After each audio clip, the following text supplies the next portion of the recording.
Hey guys, today we're gonna talk about the next chapter in the book. It's a pretty long one, so I think it's just gonna be the one part video. Um, so this one is called Right When Wrong, and it doesn't mean you're correct when you're wrong. It means to get one of these and get one of these and keep track of yourself. Um, so, um, if any of you guys have worked with me, if you've been following along, if you've caught any of the other videos, you know I am a huge proponent of taking notes, asking questions, answering questions, looking at things from different angles, and that's what this section is about. Um, so a helpful tool when we're going through this process or any other process where we're trying to learn and gather information and insight into things. This is what I was talking about in our last video. For those people that like analytics, you like to look at trends, histories, patterns. Um, Definitely taking notes is the best way to do that with ourselves. Um, by making either like a list or like a daily log, like a journal of trials and or reactions or experiences, you can better track what needs to be worked on and what your triggers are. Um, I'm reading on my laptop, if you're wondering. And that process will make it very easy to start fixing those shadows. Um, and those dynamics, those triggers, or struggles, or any of that stuff. Um, so you also can use that to track your progress. So if something was really triggering you, say like last week, last month, 3 months ago, like everybody's different. I'm not saying it has to be in that time frame. Um, but if something's triggering you and then one day you realize, oh, that doesn't bother me anymore. Like, it's progress, it's things to celebrate. Um, and that's what you want to look at when you're going through this, because, you know, being able to look and acknowledge one's accomplishments is huge.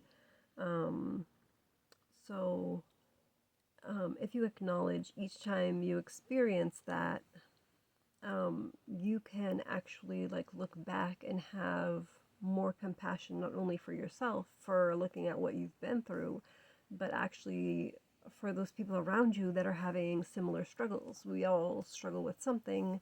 Um, like I say it a million times, perfection is unreasonable. Um, so we need to be perfectly imperfect, and just run with it. Be you. That's it. Um, But for those of us that have aspects that we want to change, that we are not enjoying, this is for you. Um, okay, so let's see. So having a series of documents or entries to look at will be helpful to spot underlying patterns that may not be visible in the short term. I had this experience actually yesterday, and it sent me, like off the deep end, um, because there is a human being in my life that I adore. And we were having conversations the past few days, and they're great. Like, they span all the things. We talk about religion and culture and life and the fact that the planet is so huge, but it feels so small, because people's experiences are the same no matter where you are in the world. Um, it's kind of really cool, but we talk about nature, astrology, like just the gambit of life. Um, and I noticed like a few of my behaviors during some of those conversations was not it's more about how I was raised, but not my authentic self, not who I truly am. And so we had a very long and deep discussion this morning about that and the things that my ego is still holding on to. So, like, I've told you guys, like, I still got stuff I'm working on. I was glad to see that one really, really clearly because that's something I can live without. So we're not going to do that one anymore. So let's say the done, stamped, off. All right. So yeah. So growing up, this is a couple other examples. Like growing up in my house, there was always tension around holidays, and it didn't matter how big or how small the holiday. It caused a lot of drama in my household. So every year, like around my birthday, I just want to be like left alone and kind of like quiet and just like let me be by myself. That's like the greatest gift, you know? Solitude. So, so every year around my birthday, I would find that I would start getting grumpy, like expecting the drama. Even though I don't live with my parents anymore, even though I don't live in that household, I'm not exposed to that environment on a consistent basis. It was still a pattern that just my physical body was used to. Yeah, holidays mean like craziness, and then I have like that cortisol response in my body already, like, what's going on? You know, it's unstable, it's unsafe, it's too much. And so that would like obviously overflow from like the interior of who I am into like the exterior of the world. So and it's not that I would intentionally want to be grouchy or grumpy or short with people around holidays. It's just, in my experience, that time is like very unsafe. So that's how my body kind of like processes that. Okay, so in this dynamic of like my family, this only happens like around this time of year. So it's a pattern that was really, really hard for me to spot until I started taking like notes about this stuff because it happened in such a like it was a very large circle to come back to that trigger. Because it wasn't happening weekly, it wasn't happening, you know, in a consistent environment. Like it was this time of year. So it was hard to spot until I started like writing stuff down and just keeping track of like, oh, I'm, you know, feeling really stressed out. I'm getting like really moody. I'm not enjoying the holidays the way I'm supposed to be. It doesn't matter like if it's Christmas, Thanksgiving, Easter, Hanukkah, whatever it is that you celebrate. I'm not talking about that, like, but just say like a birthday. I know Jehovah's Witnesses don't do that either, so everybody has something, but this is just my example. So when it came down to it, there was really like no way for me to see that pattern that only happens like in this instant, in that instant, in this instance. It's not something that's like super consistent over a shorter period of time where you can notice, oh, well, this week I got up and I immediately got mad. The next week I got up and, you know, immediately got mad. The next week I got up, it's not like that. It's like it would come and then it would go and then it would come and then it would go and then it would come and then it would go. And so something that's less, I want to say, it's consistent, but over a very, very, very wide range of time. Something that happens like once a year, may not be as evident as something that happens every day. That's kind of, I guess, the point of what I'm trying to say. So if you're keeping track of you, and you're keeping track of, these things when they do pop up, they'll be very easy to identify when they do come up. So let's see.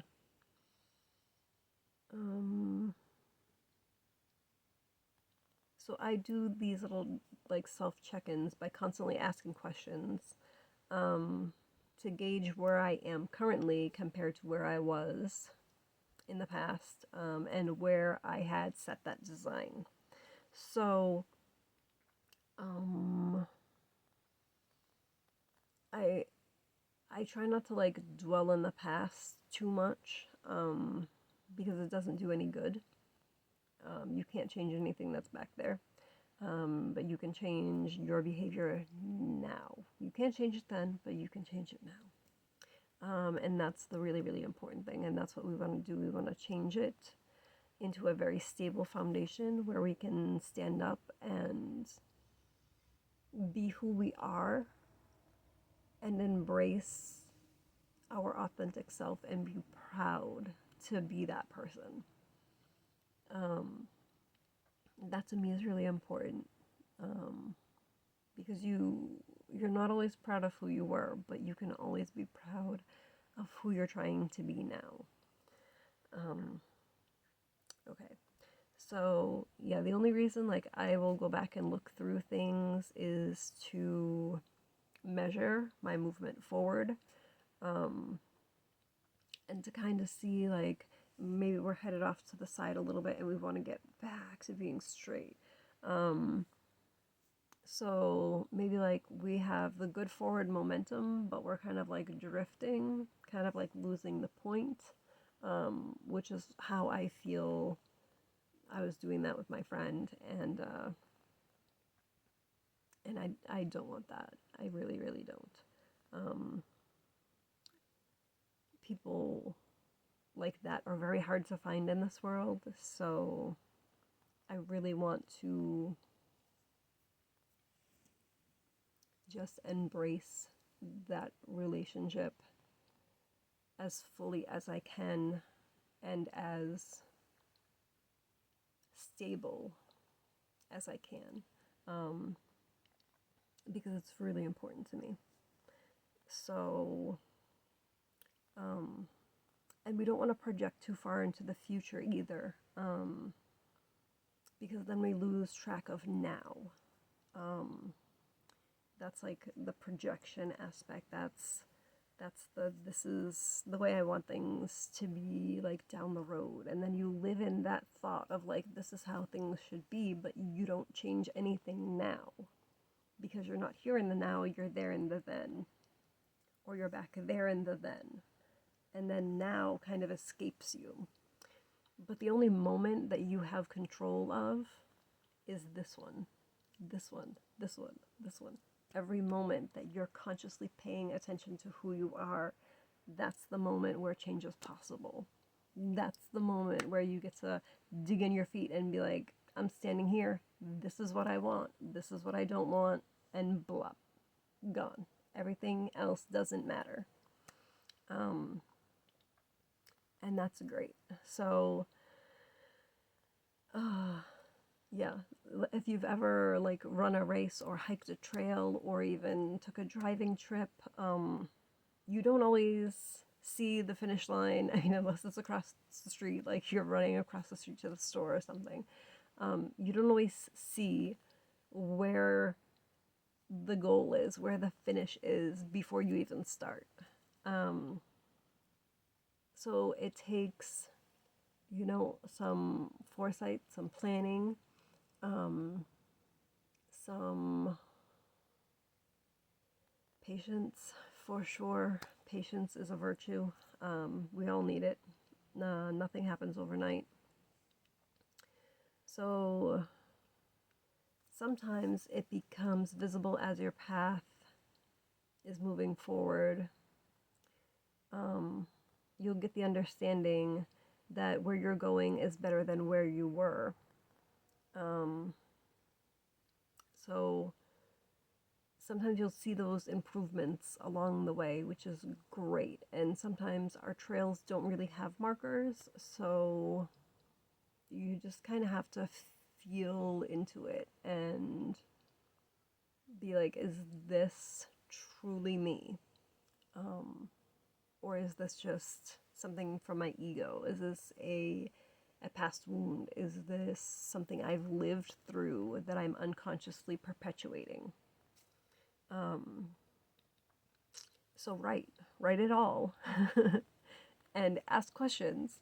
Ask them all. If it takes 100 times, if it takes 1,000 times, if it makes it more solid in your reality, do it.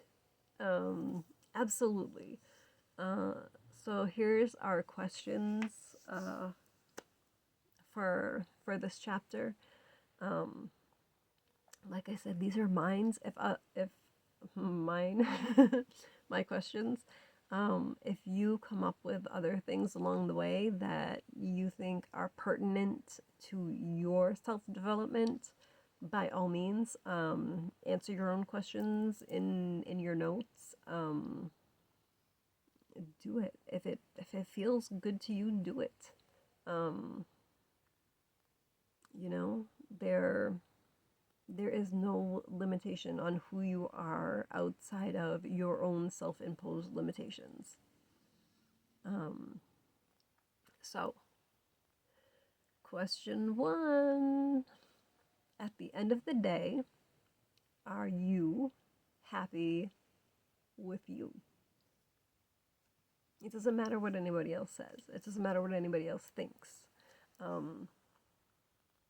I don't care if they brought you into the world. They can't live your life for you. So what do you think? How do you feel? And I don't mean like, oh, I feel a little bit hot today. I'm feeling a little under the weather. I mean inside of you. How do you feel about yourself?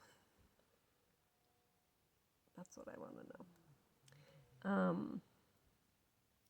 Question number 2.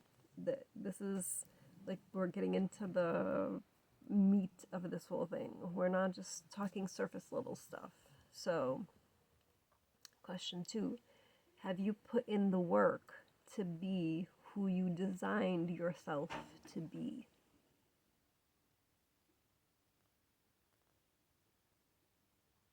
For me, that's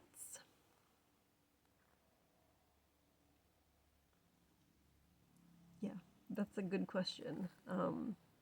Because I didn't even know this was the chapter we were doing today, but this is great because it goes with how I started my morning. Having a discussion about how I need to fix these issues that I have with my own ego. And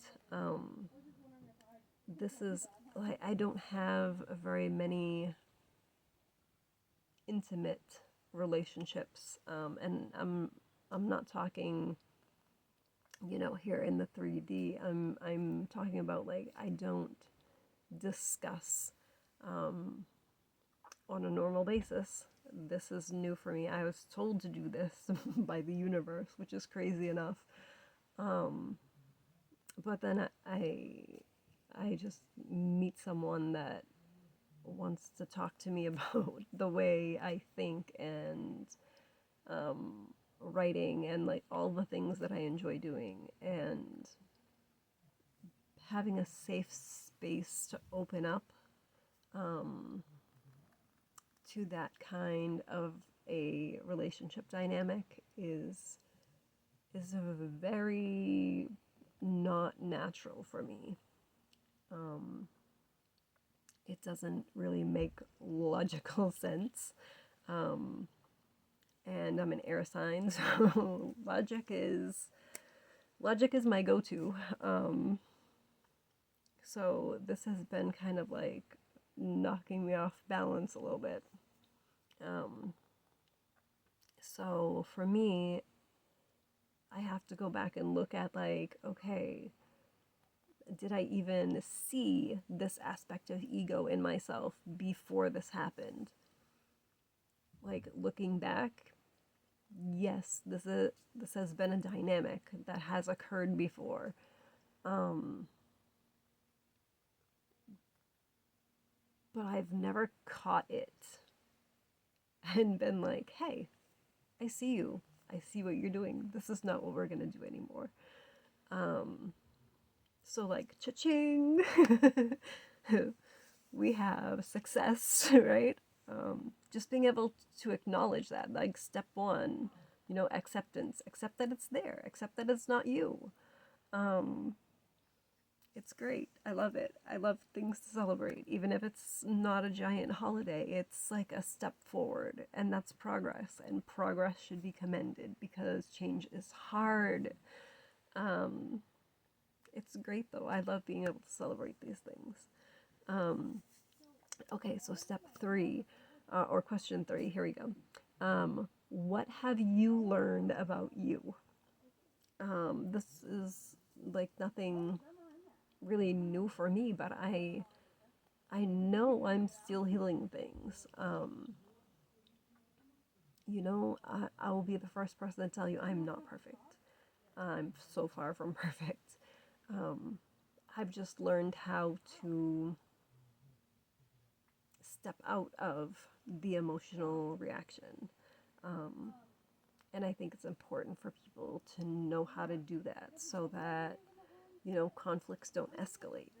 Um, but that, you can compromise and you can come together in mutual understanding, even if you don't agree. And that's the thing that I really enjoy having these deep discussions, because even if we don't see things exactly the same, we can understand each other's perspective. So we don't argue. We just say, okay, that's an interesting point of view, and then we go on with our discussion. Um, and 4 hours later, we may figure out, oh, when you said this, that actually makes more sense than my original thought, because that was based on a really 3D perspective. So, yeah, like things can change. So, I mean, if you don't identify with the thoughts that you have and attach like your sense of self to a thought, um, you're gonna find a lot more things in life to enjoy, for sure. Um, all right, so next question is, which of your issues or reactions or things like that had the deepest roots? Um, this one, when I started talking about this one goes way back to childhood. Um, this happened through a lot of very unpleasant experiences that were perpetuated into my life as a teenager. Um, and so it's funny to see those cycles keep coming up like decades later. It's kind of creepy. It's kind of creepy. Um, so if this is only coming up, like, this is something that's with me all the time, but if it's not something that has a light shown on it like that, very frequently at all, um, it's not a cycle that I was able to recognize right away. Um, because, like, the definition of this cycle does not play out in a very, like, angry or, like, mad or frustrated kind of a way.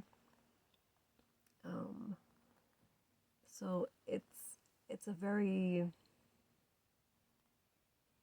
I don't know, it's very sly. The ego is very sly. Um, but yeah, we'll get through it. So that it's a very good thing. Like, it has very deep roots for me, this one, and I don't think it's going to be very hard to change it now that I see it and I know where it comes from, and why it's there. I think I'll be able to get over it pretty fast. And then our last question for this section is, why do you think this issue, or issues as you need it to be, was so deeply rooted? And I will share like some things about my experience. Went from my youth, from when I was in single digits of life up until I was a teenager, and then through my early adulthood. So that amount of conditioning into this aspect of self, into this learned behavior, into this pattern of thinking, it's very ingrained in you, like muscle memory. So when I have an emotion that gives me a feeling of something that I went through at that age,